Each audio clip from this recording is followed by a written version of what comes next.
வணக்கம், நான் கேவி ஆனந்த். ஒரு சில இயக்குநர்கள் வந்து காதல் மேலே அவ்வளோ பெரிய காதல் சார்ந்த மூவிஸ்லாம் போயிருக்கும். ஒரு சில இயக்குனர் ஆர்ஆர் மேலே இன்ட்ரெஸ்ட் இருக்கும். ஒரு சில இயக்குனர் வந்து டைலாக் அவ்வளோவா இருக்காரு, குறிப்பிட்ட டைலாக் மட்டும்தான் இருக்கும். அப்படிப்பட்ட ஒரு சில மூவிஸ்லாம் பண்ணுவாங்க. ஆனால் உங்களுக்கு அரசியல் மேலே அந்த அளவுக்கு என்ன ஒரு காதல், அந்த அளவுக்கு மேலே என்ன ஒரு இல்லையே? அப்படி ஒன்று பக்கம் அரசியல் படம். நீங்கள் இப்போ கோவில் இருந்தது அரசியல், வேறு எந்த படத்தில் இல்லையே. அநேகனில் அரசியல் இல்லை, அயனில் அரசியல் இல்லை, எப்படி கனாகண்டனில் கூட ஒரு 2 படம் அரசியல் இருந்தாலும் ஒரு அரசு அப்படி நீங்கள் உங்கள் எண்ணம் அப்படி இருந்ததுன்னா மெயின் காரணம் வந்து நான் பத்திரிகை துறையிலேருந்து வந்தேன். பத்திரிகை துறையில் ஃபோட்டோகிராஃபராக போனால் திடீர்னு ஒரு ஃபோன் வரும், ஒரு பிரச்சனை இருக்கும், ஏதோ ஒரு இடத்துல ஒரு பெரிய ஒரு விபத்து அந்த மாதிரி இருக்கும். டக்குன்னு மத்தியானம் பார்த்தா எந்த இடத்துல ஒரு சிறப்பு ஒரு திருவிழா மாதிரி ஒரு மேட்டர் இருக்கும். அதனால் உங்கள் மைண்ட் செட் வந்து காலையில் எழுந்து ஒரு ஃபோட்டோகிராஃபராக பத்திரிகை துறையில் போயிட்டு நைட் நீங்கள் வீட்டுக்கு படுக்கும்போது போகிறதுக்குள்ளே பலவிதமான ஒரு நிகழ்வுகளை நீங்கள் சந்திக்கணும். சந்தோஷம், சில விஷயம் காமெடியாக இருக்கும், அவங்க சீரியஸாக பேசும், நம்ம காமெடியாக இருக்கும். அது மாதிரி பல விஷயங்களை அது தவிர நிறைய நியூஸ் பேப்பர் டெய்லி அது ஒரு பழக்கம் படிக்கிறேன். என்னோடய பல கதைகள் வந்து நியூஸ் பேப்பரில் நடந்த ஒரு இன்சிடென்ட்ஸை வச்சு தான் பேஸ் பண்ணி தான் இருக்கும். அதுதான் ஒரு மேபி அதனால் இருக்கலாம். மீடியான்றது உலக அளவில் பல மாற்றங்களை ஏற்படுத்திருக்கு. நீங்கள் வந்து ஒரு ஒரு அமெரிக்கா வந்து ஈராக் மேலே, ஒரு சதாம் ஹுசைன் மேலே வாருக்கு போனதுலேருந்து இது வந்து முக்கியமான காரணம் ஒரு ஒரு ஒரு மீடியாவோட ஒரு TV channel, news papers and மற்ற விஷயங்களோட ஒரு ஒரு உந்துதல் தான், அவங்களோட கொடுத்த ஒரு புஷ் தான். அதாவது இவங்க வந்து அது மாதிரி இன்னும் பல விஷயங்கள் வந்து ஒரு மீடியா வந்து பல மாற்றங்களை மாற்றிருக்கு. ஒரு பெரிய அரசியல் அமைப்பையே மாற்றிருக்கு மீடியான்றது. சாதாரண விஷயம் நீங்கள் ஒரு மீடியான்றது வந்து நம்ம நியூஸ் பேப்பர் சேனல் மட்டும் இல்லை, சினிமாவும் மிக முக்கியமான ஒரு மீடியா. அதாவது நீங்கள் வந்து ஒரு தகவலை சொல்ல முடியும், அதாவது சேனல் நியூஸ் பேப்பர்ஸ் தகவலை சொல்ல முடியும், ஒரு விஷயத்தை வந்து மக்கள்கிட்ட போய் ஒரு உண்மையை சொல்ல முடியும். ஆனால் வந்து சினிமாவிலேருந்து அரசியலே மாற்றினது வந்து சினிமா மீடியா தான். பல தலைவர்கள், பல சீஃப் மினிஸ்டர் சினிமாவிலேருந்து தான் வந்திருக்காங்க, அதை தமிழ்நாடை பொறுத்த வரைக்கும். அதனால் ஒரு சினிமா ரொம்ப முக்கியமான மீடியா. ஆனால் இன்றைக்கி பெரிய விஷயம் பண்ணிகிட்ருக்கு பார்த்தீங்கன்னா, இந்த வாட்ஸ்அப், ட்விட்டர் அண்ட் ஃபேஸ்புக், இந்த சோஷியல் மீடியாஸ் இருக்குது பார்த்தீங்களா. ஒரு நிமிஷத்தில் ஒரு விஷயம் நீங்கள் ஒன்று போட்டிங்கன்னா இன்ட்ரெஸ்டிங்காக போட்டிங்கன்னா அது பல பேரை வந்து வெகு சீக்கிரம் போய் சேருது. அவன் ஒரு அதாவது படித்தவங்க தான் அப்படி இல்லை, யார் யார் செல்ஃபோன், இன்றைக்கி எல்லாருமே செல்ஃபோன் வச்சுட்ருக்காங்க. படித்தவங்க, படிக்காதவங்க, காசு இருக்கவங்க, காசு இல்லாதவங்க எல்லாருமே செல்ஃபோன் வச்சுட்ருக்காங்க. ஒரு தப்பான விஷயமா இருந்தாலும் சரி, முக்கியமான விஷயம் சரி, உயிர் காக்கிற விஷயமா தான் ஒரு எஸ்எம்எஸ் தான், ஒரு மெசேஜ் தான், ஒரு ட்வீட் தான் டவான்னு பரவுது அது. ஸோ இன்றைக்கி வந்து நம்ம ஒரு இன்ஃபர்மேஷன் அப்படின்றது வந்து ஒரு 10-20 வருஷத்துக்கு முன்னாடி இருந்ததோட இப்போ வந்து அதுக்கான ஒரு இதை பார்க்கணும் புதுசாக. இப்போ ரோட்டில் ஏதாவது ஒரு விபத்து நடந்தாலும் சரி, எது நடந்தாலும் டக்குன்னு போயிட்டு நம்ம எல்லோரும் தான் என்னையே சேர்த்து தான் சொல்கிறேன், ஒரு போய் டக்குன்னு போய் ஒருத்தர் காப்பாற்றுறதுக்கு தோணுதோ இல்லையோ ஒரு செல்ஃபோன் எடுத்து தான் ஷூட் பண்ணுறதுக்கு தோணுது. ஒரு போலீஸ்காரர் லஞ்சம் வாங்குறாருன்னா ரகசியமாக ரெக்கார்ட் பண்ணுறாங்க. அதுலேருந்து எல்லாமே ஒரு எப்படி வந்து ஒரு எல்லாருமே ஒரு சினிமா விமர்சகர் ஆகிற மாதிரி எல்லாருமே ஒரு ரிப்போர்ட்டர் ஆகிட்டாங்க. இன்றைக்கி செல்ஃபோன் இருக்கவங்கலாம் ஃபோட்டோகிராஃபர், எல்லாருமே விமர்சகர். இது வந்து நான் வந்து எப்படி சொல்கிறேன்னா, அந்த மாதிரி ஒரு கம்யூனிகேஷன், ஒரு விஷயம் நடந்ததுன்னா அது பரவறதுக்கு அந்த மாதிரி ஒரு யுகத்தில், அந்த மாதிரி காலகட்டத்தில் நம்ம இருக்கோம். உண்மையாக எப்படின்னு தெரியல, விஜய் சேதுபதி வந்து உண்மையாக இப்போ யாராவது 2 லட்சம் கூட சேர்ந்தவங்க சண்டை போடுவாரா என்னன்னு தெரியல. ஆனால் இந்த படத்தில் வந்து இந்த கேரக்டர் வந்து 4 பேர் வந்து அடித்தாங்கன்னா திருப்பி அடிக்கக்கூடாது, ஒரு குறிப்பிட்ட இடத்துக்கு அதை வந்து எப்படி சமாளிக்கிறார் அப்படின்றது தான் படத்தோட கதையோட அமைப்பாக இருந்தது. ஸோ அப்படி பார்க்குறப்போ எனக்கு இது எவ்வளோ மற்ற ஹீரோஸ்னால் ஒத்துக்கூட மாட்டாங்க. அப்படி இல்லாமல் எனக்கு கதையில் வந்து இவர் பண்ணுறதுல இவர்கிட்ட இருக்க ஒரு சர்க்காசம், அப்புறம் ஒரு விஷயத்தை வந்து அவரோட பர்ஃபார்மன்ஸ் ரொம்ப அன்கேனி, ரொம்ப ஒரு நம்ம நினைப்போம் இப்படி நடிக்கணும்னு நினச்சி, அப்படிலாம் அதெல்லாம் மீறி வேறு மாதிரி பர்ஃபார்ம் பண்ணுறது, ஒரு இந்த மாதிரி ரோலை பண்ணுறதுக்கான ஒரு தைரியம், இதெல்லாம் வந்து நான் பார்த்தப்போ எனக்கு விஜய் சேதுபதிக்கு ரொம்ப கரெக்டாக இருக்கும் அந்த ரோல் அப்படின்னு பட்டது. போய் சொன்ன உடனே அக்செப்ட் பண்ணிட்டார். படத்தில் நீங்கள் பாருங்கள் அவர் பண்ண எந்த அளவுக்கு என்ன பண்ணியிருக்கான்றது பார்த்தா தெரியும். சுபாவும் வந்து பார்த்திங்கன்னா சுரேஷ் பாலகிருஷ்ணன், நான் வந்து கல்கி பத்திரிகைக்கு 87, 88 நான் ஃபோட்டோ எடுக்க ஆரம்பிக்கப்போ அவங்க ரிப்போர்ட்டர் மாதிரி வந்திருக்காங்க. நாங்கள் 2 பேரும் சேர்ந்து நிறைய ஆர்டிக்கல்லாம், ரொம்ப சீரியஸான ஆர்டிக்கல்லாம் கவர் பண்ணியிருக்கோம். அதுக்கப்புறம் அவங்க அந்த சூப்பர் நாவல்னு சொல்லிட்டு மாத நாவல்லாம் கதை எழுதாங்க. அதுக்கு நான் அட்டைப்படம் எடுத்திருக்கேன். ஒரு ரத்தம் தோய்ந்த கத்தி கன்று அப்படின்லாம் சொல்லிட்டு அவங்க நாவல் போகிற போக்கு ஏற்ற மாதிரி அப்போதுலேருந்து பழக்கம்.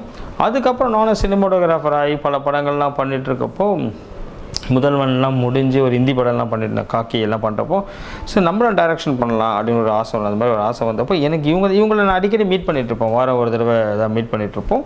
ஏன்னா இவங்களும் அடையாரில் இருந்தாங்க. அப்போது அப்படி பேசி தான் இவங்க கொடுத்த தைரியம் தான் ஓகே நம்மளும் டைரக்ட் பண்ணலான்னு வந்து அப்போது அதுக்கப்புறம் நான் கண்ணாக்கண்டியிலேருந்து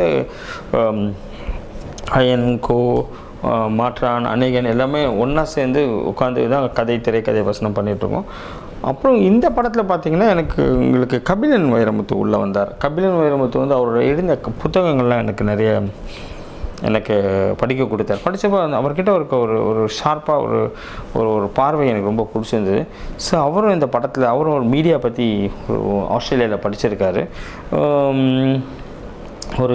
ஒரு மீடியா கம்பெனியில் வேலை செஞ்சுருக்காரு. ஸோ எனக்கு அவரோட அனுபவங்கள் இதெல்லாம் சேர்ந்து எனக்கு ரொம்ப நல்லா இருக்கும்னு சொல்லிட்டு தான் அவரும் டீமில் சேர்த்துட்டோம். இப்போது கவனை பொறுத்த வரைக்கும் நான் சுபா அண்ட் கபிலன் வைரமுத்து 3 பேரும் சேர்ந்து அந்த படத்தோட கதையை வசனம் பண்ணியிருக்கோம். ஒரு வித்தியாசமான பார்வை இருக்கும். நீங்கள் எந்த விஷயம் பார்த்தீங்கனாலும் ஒரு சும்மா எடுத்துக்கலாம். ஒரு தக்காளி வந்து தக்காளி சாப்பிட்டா உடம்புக்கு நல்லதுன்னு ஒருத்தர் சொல்லுவோம். பக்கத்தில் இருக்கும் ஐயோ அது வந்து அந்த இது சாப்பிட்டா இது கெடுதல் அது கெடுதல் இது அப்படின்னு ஒரு விஷயத்துக்கு பல பார்வை இருக்குது. அதே மாதிரி ஒரு சீனை அணுகும்போது ஒரு 4 பார்வையில் அணுகி பார்த்தா எப்படி இருக்கும், அதுலேருந்து ஒரு ஃபில்டரானா எப்படி இருக்கும் அப்படின்றது தான் நான் பிலீவ் பண்ணுறேன். அதோட நான் ரொம்ப ஸ்ட்ராங்காக பிலீவ் பண்ணுறது ஒரு படத்தோட வெற்றி, ஒரு படம் நல்ல படமாக அப்படின்னு முடிவு பண்ணுறது வந்து ஹீரோவோ மியூசிக் டைரக்டரோ யாரும் இல்லை. அதாவது இந்த படம் நல்ல படம்னு ஃபஸ்ட்டு முடிவு பண்ணுறது வந்து கதை தான் ஒரு படத்தோட ஹீரோ. இதுக்கு அணிகலன்களாக இருக்கிறது தான் ஹீரோயின் சினிமாட்டோகிராஃபர் மியூசிக் டைரக்டர் எல்லாரும். எல்லாரும் இந்த கதைக்கு ஏற்ற மாதிரி கரெக்டாக ஒரு கோர்வையாக அவங்கள வந்து இந்த கதைக்காக எடுத்துகிட்டு போகிறது தான் டைரக்டர். ஸோ அப்படின்னு நான் பார்க்குறப்போ கதை தான் ரொம்ப முக்கியம் அப்படின்னு பார்க்குறப்போ எனக்கு இந்த ஒரு விஷயத்துக்கு ஒரு 4 பேர் சேர்ந்து வேலை செய்கிறது ரொம்ப முக்கியமான விஷயமா படுது. இல்லை இந்த அந்த சுச்சுவேஷன் நீங்கள் படம் பார்க்கும்போது தெரியும். அந்த எதனால் அந்த ஒரு பாரதியார் பாடலை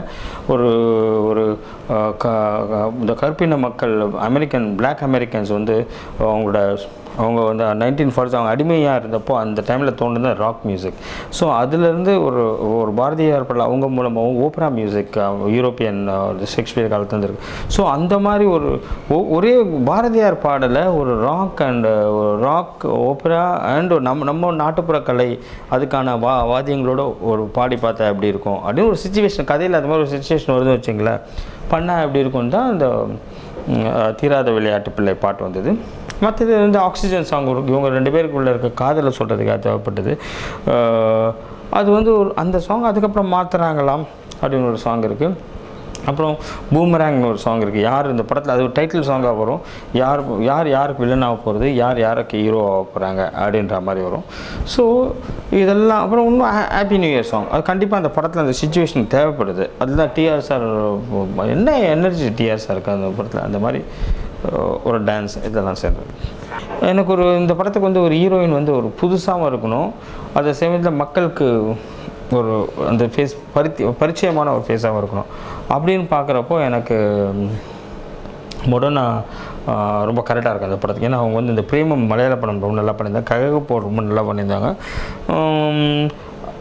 கொஞ்சம் ரொம்ப ரியலிஸ்டிக்காக ரொம்ப சிஸ்டமேட்டிக்காக நம்ம வந்து என்ன நடிகை அவங்களுக்கு வந்து சீனெல்லாம் நல்லா எக்ஸ்பிளைன் பண்ணணும். ஒரு கதையெல்லாம் முதல்ல சொன்ன பிறகும் அதுக்கப்புறம் அசிஸ்டன்ட் டைரக்டர் போய் உட்காந்து அவங்கள்ட்ட ஃபுல்லாக எக்ஸ்பிளைன் பண்ணி இந்த சீன் இது எதுக்கு பேசுங்க இதை பேசுகிறாங்க அவங்க டைலாக்லாம் சொல்லி புரிய வச்சு ரொம்ப நல்லா பண்ணியிருக்காங்க. நீங்கள் படம் பார்க்கும்போது உங்களுக்கு தெரியும் ஒரு எந்த அளவுக்கு அவங்க ரொம்ப கோவப்பட்டு கத்துற மாதிரிலாம் வருது ஒரு சீன். ஆனால் அது யார் பண்ணாலும் ஒரு ஓவர் ஆக்டிங் தெரிஞ்சிடும். இல்லை இவங்க மடோனா பண்ணதை தெரியல.